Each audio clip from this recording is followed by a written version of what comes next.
Neptown Tuner here. Let me show you a coolant leak real quick. I've got this 2.0T engine. Now, let me just address a couple different places where it could leak. On this particular platform, I haven't seen the coolant bottle leak yet, but on previous models, that is something that you want to investigate.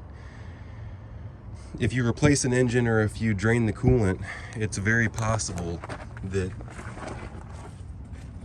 this valve right here in the coolant hose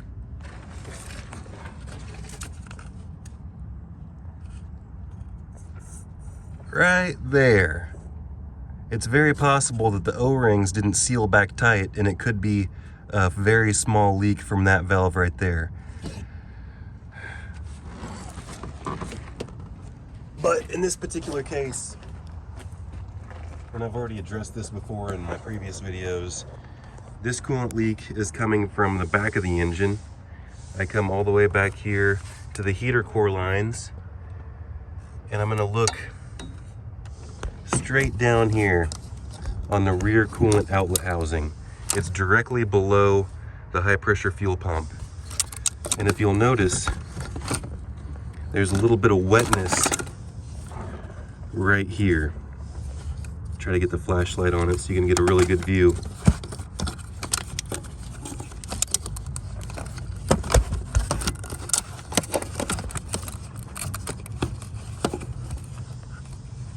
All right, now let's zoom in here and let me show you.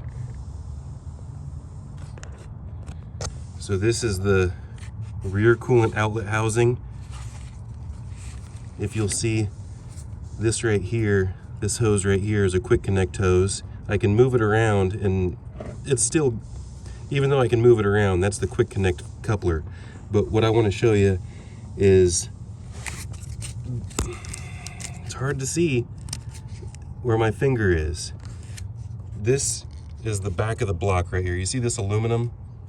This is the back of the block right here, and I'm gonna grab this hose, and I'm gonna move this outlet housing, and hopefully you can see a little bit of that coolant seeping out. See that? So I'm just moving that rear outlet housing around, and that's where my coolant seepage is coming from. Now let me show you what that looks like and how to replace it.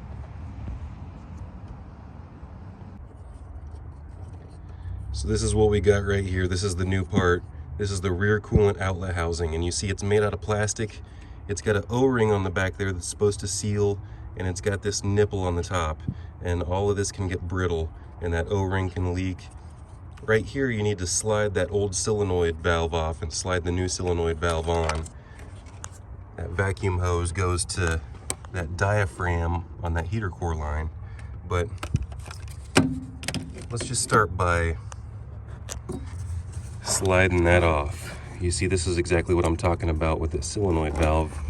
You can usually just push these tabs in and wiggle this thing off right here. See? Now we're just going to set that to the side. We're going to take this hose off, and that would require removing this clip right here. So you see, I took my spring clip off my heater core line. I slid my solenoid valve off of these tabs. I can simply slide this right off. This hose now, this hose will come right off, but I've got coolant still in the system, so you might want to drain your coolant first. I've got a pan underneath here, so I'm not too worried about it. And I'm just going to top it back off, you see? And now I just got to get this hose right here unclipped, and then the two T30s on either side. Looks a little bit more difficult in the dark, but there honestly is enough room.